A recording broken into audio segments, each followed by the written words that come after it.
யாத்திராகமம் 24 அதிகாரம். பின்பு அவர் மோசேயை நோக்கி, நீயும் ஆரோனும் நாதாபும் அபியூவும் இஸ்ரவேலின் மூப்பரில் 70 பேரும் கர்த்தரிடத்தில் ஏறி வந்து தூரத்திலிருந்து பணிந்து கொள்ளுங்கள். மோசே மாத்திரம் கர்த்தரிடத்தில் சமீபித்து வரலாம், அவர்கள் சமீபித்து வரலாகாது. ஜனங்கள் அவனோடே கூட ஏறி வர வேண்டாம் என்றார். மோசே வந்து கர்த்தருடைய வார்த்தைகள் யாவையும் நியாயங்கள் யாவையும் ஜனங்களுக்கு அறிவித்தான். பொழுது ஜனங்கள் எல்லாரும் ஏகசத்தமாய் கர்த்தர் அருளின எல்லா வார்த்தைகளின்படியும் செய்வோம் என்று பிரதியுத்தரம் சொன்னார்கள். மோசே கர்த்தருடைய வார்த்தைகளை எல்லாம் எழுதி வைத்து அதிகாலமே எழுந்து மலையின் அடியில் ஒரு பலிபீடத்தை கட்டி இஸ்ரவேலுடைய 12 கோத்திரங்களுடைய இலக்கத்தின்படியே 12 தூண்களை நிறுத்தினான். இஸ்ரவேல் புத்திரரின் வாலிபரை அனுப்பினான். அவர்கள் சர்வாங்க தகன பலிகளை செலுத்தி கர்த்தருக்கு சமாதான பலிகளாக காளைகளை பலியிட்டார்கள். அப்பொழுது மோசே அந்த இரத்தத்தில் பாதி எடுத்து பாத்திரங்களில் வார்த்து பாதி இரத்தத்தை பலிபீடத்தின் மேல் தெளித்து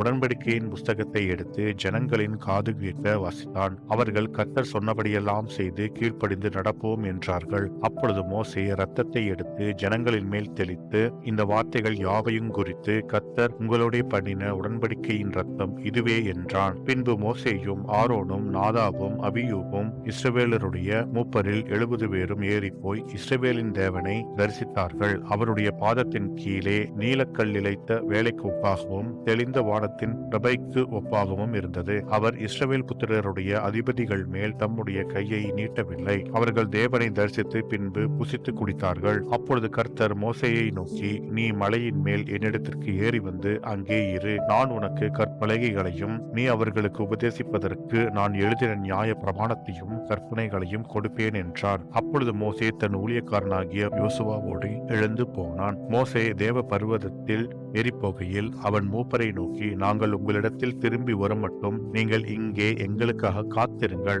ஆரோனும் ஊரும் உங்களிடத்தில் இருக்கிறார்கள். ஒருவனுக்கு யாதொரு காரியம் உண்டானால் அவன் அவர்களிடத்தில் போகலாம் என்றான். மோசே மலையின் மேல் ஏறின போது ஒரு மேகம் மலையை மூடிற்று.